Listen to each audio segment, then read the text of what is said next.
Por que meu filho tá chateado? O que foi? O Brasil não ganhou pra mim.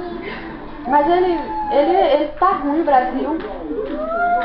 Você queria um gol? Ele tá muito ruim, o Brasil. Porque depois tu leva essa roupa.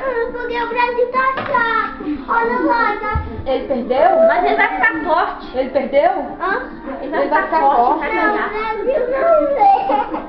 Porque ele acertou os pênaltis? Ele errou o pênalti? Errou tudo. E o Brasil vê.